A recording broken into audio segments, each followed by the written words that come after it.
किसी त्रिभुज के बड़ी भुजा के सामने का कोण बड़ा होता है।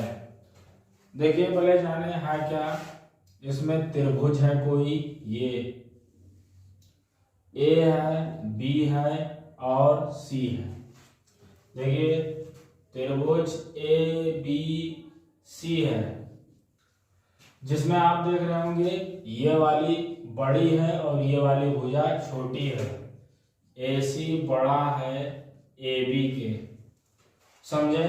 करना क्या है, ये भुजा बड़ी है तो ये कोण B, ये छोटी है तो इस कोण के का होगा, बड़ा होगा। मतलब बड़ी भुजा बड़ा कोण, छोटी भुजा छोटा कोण। समझ पाए? क्योंकि पहले जानना जरूरी होता है कि प्रमेय कह क्या रहा है, और बिना प्रमेय हम जाने उसको करने लगते हैं, घबरा जाते हैं और धराशायी हो जाते हैं। ध्यान से देखिए क्या करेंगे हल में।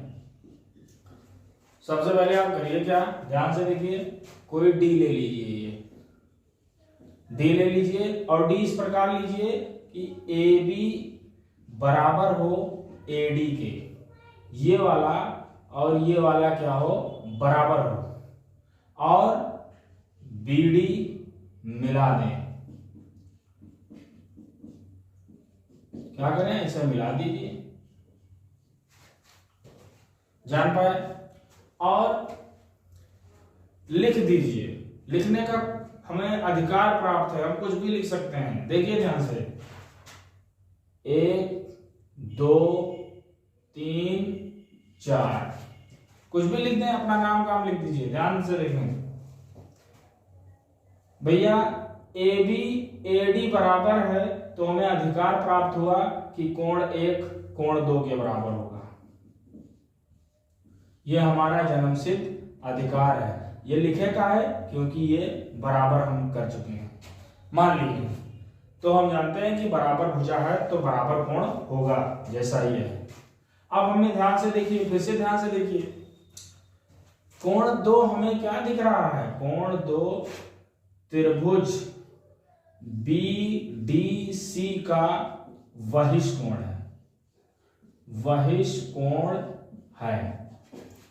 ये ध्यान से देखिए, बाहर वाला कोण है इस त्रिभुज का, तो हमें अधिकार है कि कोण 2 क्या होगा, इन दोनों के योग के बराबर होगा, क्योंकि इन दोनों के योग के बराबर होगा। अब कोण 2 भैया ध्यान से देखो 1 के बराबर है, तो हमें लिखने का हक होगा कि कोण 1 कोण 3 और प्लस कोण 4 के योग के बराबर होगा। समझ गए भैया? ये हम लिख सकते हैं। आप ध्यान से देखिए, ध्यान से देखें, क्योंकि कोण 1 3 और 4 के योग के बराबर है, 3 और 4 के योग के बराबर है, तो कोण 1 अकेला कोण 4 से तो बड़ा होगा ही। ये हमें हक है भैया, क्योंकि 2 लोग थे तब उसके बराबर था, और जब ये आदमी चला गया तो जाहिर सी बात है इनसे बड़ा होगा, ये वाला आदमी इस पर हावी होगा। आप ध्यान से देखो, कोण B, कोण B, कोण B क्या होगा, कोण 1 प्लस कोण 3 के, ये लिख सकते हैं भैया, कोण B ये। अब ध्यान से देखो भैया, यही दिमाग से चलाओ कि जब कोण 1 ही 4 से बड़ा था, और तब कोण B तो भैया कोण 1 और 3 को मिला के है। इसका मतलब कि क्या हुआ, कोण B का है, कोण B बड़ा है कोण 1 से, होगा भैया, क्योंकि ये 2 के योग के बराबर है। अब भैया एक मतलब का बा कि कोण B का है कोण 1 से बड़ा है, और कोण 1